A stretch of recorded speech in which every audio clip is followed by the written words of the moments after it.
Muy buenas tardes, jóvenes. Mi nombre es Claudio Robles, soy profesor de lengua y literatura y magíster en currículum.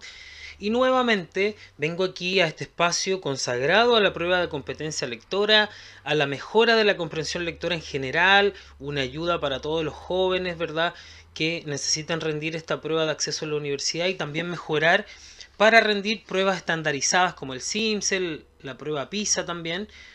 En esta ocasión les traigo la clase número 8 llamada textos expositivos, o sea, 2, ¿verdad? La segunda parte. Recuerden suscribirse a mi canal Profesor Claudio Robles o seguirme en Instagram. La trayectoria de aprendizaje que hemos propuesto está aquí detenida en textos expositivos con esta segunda clase ya de esta temática. El objetivo del día de hoy es distinguir recursos que se utilizan en los párrafos y las estructuras temáticas de causa-consecuencia que, como les había anunciado en un video anterior, pueden traerles alguna pequeña confusión. Hoy día entonces vamos a ver los recursos que se pueden utilizar al realizar un texto para no confundir, por ejemplo, describir con narrar y así sucesivamente otros tipos de recursos lingüísticos.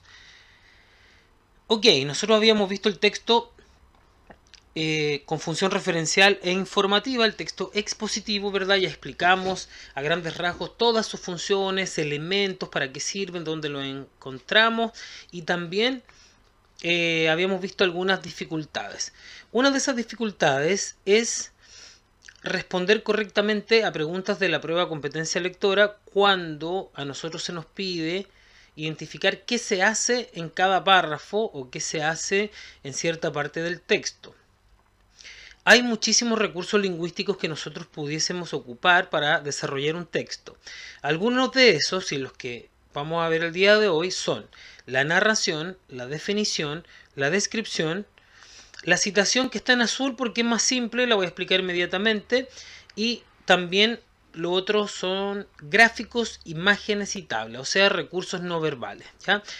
Vamos a hablar inmediatamente de la citación, que es transcribir lo que dijo otro, ¿ya? En este caso, en general, en los textos positivos se utilizan expertos, ¿cierto?, en el tema, un científico que dijo algo sobre eso, un político que dijo algo sobre ese tema, se transcribe y se pasa entre comillas, ¿verdad?, al texto del cual dispongo, ¿verdad?, el cual estoy leyendo yo, etcétera. Vamos entonces a analizar los otros recursos que son más importantes y siempre generan confusiones. Aquí está presentado como un cuadro comparativo de los recursos, más o menos para que ustedes sepan primero qué es y luego un ejemplo de eso mismo, ¿ya? Vamos a partir por la narración. Nosotros ya sabemos qué es narrar, qué es relatar, ¿cierto? Pero para ponerlo de otro modo, la narración es un acto secuencial. Un hecho va tras de otro, o sea, nosotros relatamos hechos. Hay, como dice ahí, una noción de tiempo cuando nosotros narramos. Es una secuencia donde una cosa precede a la otra, que va en orden de las circunstancias. Sabemos sí que hay algunas narraciones donde el tiempo cambia, pero cambia el tiempo, digamos, del final al principio, ¿verdad?, del medio al principio, pero las acciones siguen siendo un entramado secuencial, o sea, un relato de hecho que tiene una secuencia de tiempo, ¿ya? El ejemplo que yo les puse aquí, bueno, ejemplo de muchísimos que ustedes ya saben, ¿verdad?, ya han leído mucho, pero aquí les puse un ejemplo. Dice: estaba sentado bajo el arbusto de la casa de María. Allí saqué mi mochila y lentamente la puse bajo mi nuca. No supe qué hora era hasta la medianoche. Muchos hechos en una secuencia uno tras de otro, o sea, noción de tiempo. Eso es narrar. Cada vez que aparezca eso en un párrafo, algo así, ¿verdad?, es narrar. Ese recurso se utilizó y va a responder correctamente a la pregunta que se orienta a eso. Luego tenemos describir. También nosotros ocupamos la descripción en párrafos como recurso, ¿verdad?, para lograr nuestros fines de cualquier tipo de texto y también del texto expositivo. Y describir ya no se basa en hechos, sino que se basa en atributos de algo, ¿ya? Atributos de un objeto o de un sujeto. Puede ser incluso en secuencias, no solamente como ustedes quizás la conocen como enumerar características separadas por coma. No necesariamente, porque eso sería como una más secuencia de enumeración de características. Lo que yo estoy hablando acá es que la descripción es una secuencia descriptiva, ¿ya? Una secuencia descriptiva, pero sigue incorporando el atributo, las características como algo importante en esa secuencia. El ejemplo es clave, dice: la mesa está de una forma, en este caso envejecida, que le faltaba una pata. Está describiendo cómo era la mesa para que nosotros imaginemos, y su pintura parecía haber sido testigo de siglos de historia. No son solo características separadas por coma, una y otra palabra, porque eso es una enumeración, como ya les dije, ¿verdad? Enumeración descriptiva. En este caso hay una secuencia que da a entender atributos y características si uno lo lee en general, ¿ya? Pero para que quede más claro aún, la descripción entonces se basa en características y atributos, y la narración se basa en hechos en secuencia. Así que, ojo, nunca confundir. Luego tenemos la definición, que siempre responde, como ustedes me imagino lo saben, a lo que es algo, ¿ya? El ejemplo es bien básico, pero es para que ustedes puedan entender de mejor manera. Dice: la mesa es un mueble que se utiliza para posar objetos de diversa naturaleza. Ahora, ¿cómo nosotros diferenciamos la descripción de la definición? Fácil. La descripción, incluso dentro de ella, puede incluir una definición, pero la definición se agota en, por así llamarlo, en el verbo ser que aparece ahí, ¿ya? O sea, se agota en el es, en el son, en el soy, en el eres, ¿ya? En eso, y también incluso en pasado, ¿ah? Lo que fue algo, eso también es definición. Por lo tanto, cada vez que nosotros respondamos a la pregunta ¿qué es?, ¿qué son?, etcétera, cualquier conjugación del verbo ser, estamos ante una definición. Y como ya les dije, se diferencia de una descripción porque, si bien pueden aparecer atributos, no aparece esa respuesta a lo que es, ¿ya?, en una descripción.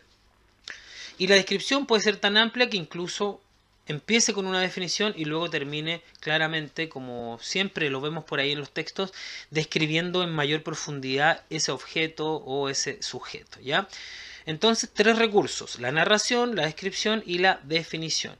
Y por último, aquí tenemos otros recursos que son claves, siempre son claves, ¿verdad?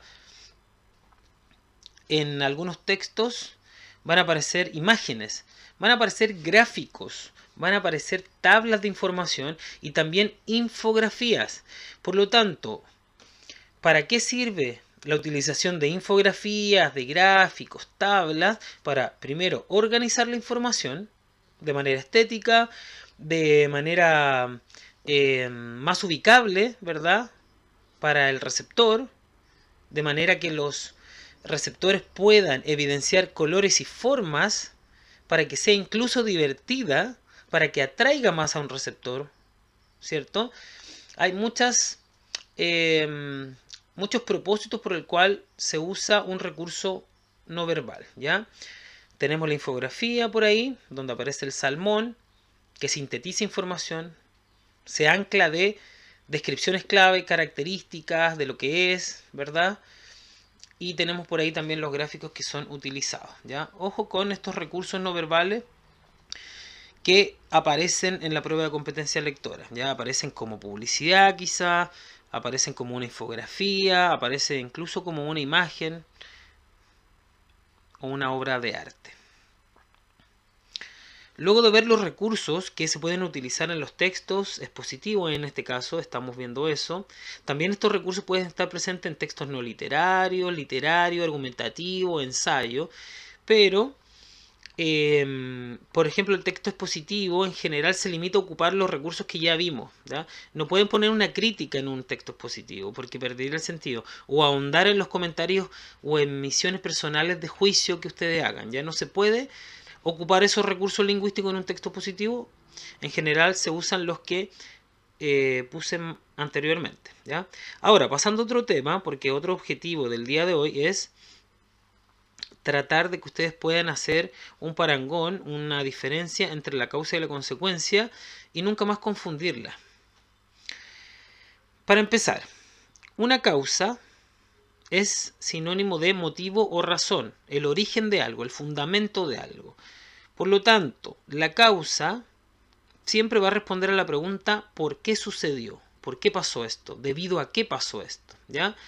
Y así surgen conectores asociados que me permiten siempre descubrir que eso es una causa y no, lo que vamos a ver en la próxima diapositiva, y no una consecuencia o un efecto, ¿ya?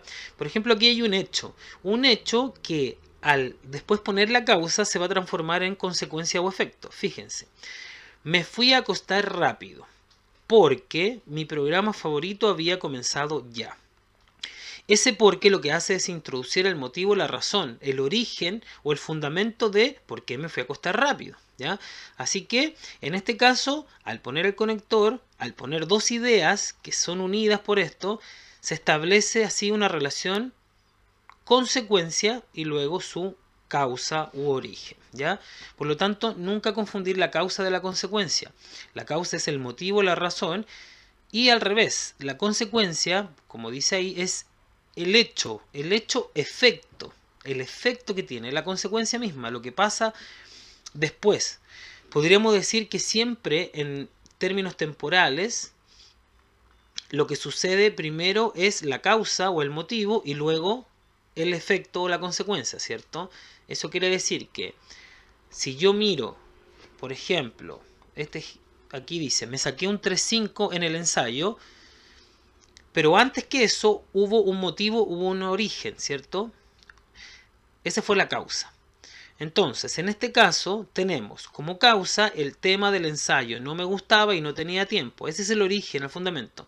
Y cuando le agregamos un conector consecutivo, o en este caso, por lo tanto, o por ende, por ello, por esto, lo que vamos a introducir entonces es la consecuencia, ¿ya? Entonces quedaría así, el tema del ensayo no me gustaba y no tenía tiempo, por lo tanto me saqué un 3.5 en el ensayo. O sea, claramente ese me saqué un 3.5 se transforma en un efecto, en una consecuencia, cuyo origen está en la idea anterior, ¿ya? Nunca más entonces confundir causa con consecuencia. Como ustedes se dieron cuenta, una estrategia para descubrir cuál es una causa y cuál es la consecuencia son los conectores textuales. Si nosotros sabemos que hay conectores que introducen consecuencias o efectos como por ende, por esto, por lo tanto, entonces, por eso, entre otros, vamos a ver inmediatamente que lo que viene después de ese conector es una consecuencia o efecto. En cambio, si nosotros vemos una idea que va a ser precedida por un conector como ya que, porque, puesto que, pues, entre otros, debido a, nos vamos a encontrar entonces con una idea que va a ser la causa, el fundamento, el origen o el motivo, ¿ya? Es una técnica en base a descubrir los conectores y atarlos a una de estas dos posibles enunciaciones, ya sea consecuencias o causas. La clase del día de hoy de texto expositivo ha llegado a su fin. Vamos a terminar con el contenido de este tema. Lo que viene más adelante son tipos de preguntas asociadas a un texto expositivo, así que no se pierdan tampoco la próxima clase. Entonces, para resumir, obstáculos y desafíos para reconocer recursos, leer un texto expositivo, también es confundir la causa y la consecuencia, ¿ya? Ojo con el motivo y el efecto, no confundirlo.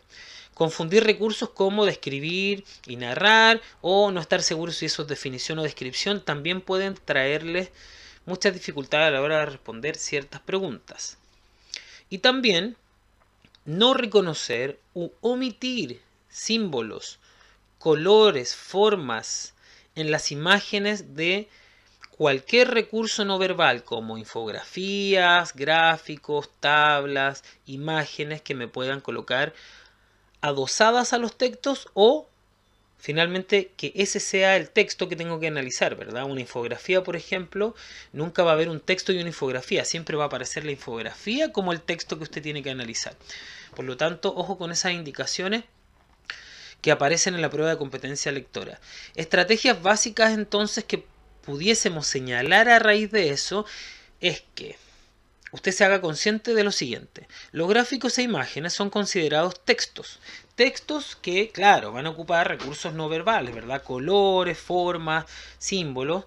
Pero como son textos, se tienen que marcar. Hay marcas textuales, hay imágenes claves. No solamente palabras claves, hay imágenes que son más claves que otras. Así como en un texto donde no todas las palabras son tan importantes, en un afiche, en una infografía, también hay imágenes clave. Y lo otro, saber qué se hace en los párrafos. Eso es algo que ya les dije en el video anterior en las estrategias, pero aquí hay que recordarlo más que nunca. Saber qué se hace en cada párrafo. En este párrafo se está describiendo, ahora ya tenemos más herramientas para saber a ciencia cierta, ¿verdad?, qué se hace, qué recursos se pueden utilizar. Ya sabemos que esto es narrar y no describir. Ya sabemos que aquí se define, no es descripción, es una definición porque ocupa un verbo en conjugación, ¿verdad?, del verbo ser, por ejemplo, en presente, en pasado. Y ahí ya descubrimos que era una definición, ¿cierto? Y así sucesivamente. Sabemos que es una cita porque aparecen comillas. Por lo tanto, se dedica a dar la opinión de los expertos en el tema. Esas son las estrategias acopladas a esta clase también, ya lo que vimos el día de hoy.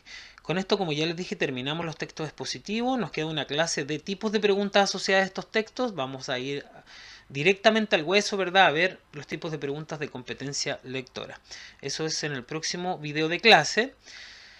Y vamos a terminar con la sección ojos rojos, donde en esta ocasión les voy a recomendar una aplicación que puede serles muy útil para sus trabajos, para hacer trabajos en el colegio o las actividades que los profesores les pueden enviar.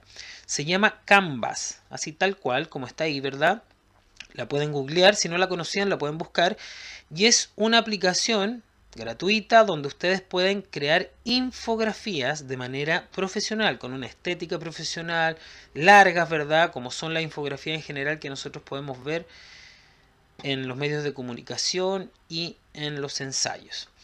Y también les voy a dejar el link que los va a llevar a un PDF, a un texto que se llama Conservatorio de las Lenguas Muertas, ¿ya?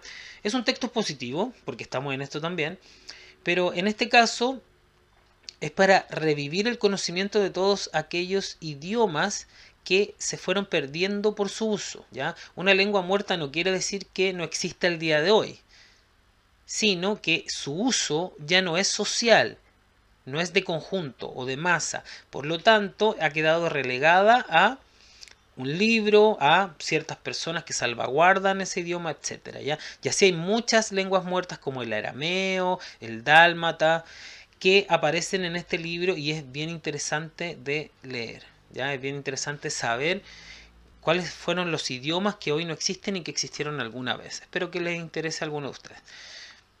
Y en la sección ¿Quién dijo eso?, en este caso le traigo a esta mujer, María Luisa Bombal, escritora chilena, que dice en una novela llamada La historia de María Griselda, dice esto, el personaje: tal vez sea esa la vida de nosotros todos, ese eludir o perder nuestra verdadera vida encubriéndola tras una infinidad de pequeñeces con aspecto de cosas vitales. Si usted la analiza bien, de lo que trata es de la profundidad de las cosas que hacemos, de la importancia de priorizar ciertas cosas y no otras. Si para usted es importante este proceso, porque usted quiere ir a la universidad, a la educación superior, no se enfrasque en otras, que, como dice el personaje ahí, en pequeñeces que tienen aspecto de cosas vitales para usted, ¿ya? Enfóquese en lo que realmente le importa en su futuro o como meta. Eso ha sido todo entonces en la clase de hoy, clase número 8 de textos expositivos. Nos vemos la próxima vez, jóvenes. Que les vaya muy bien.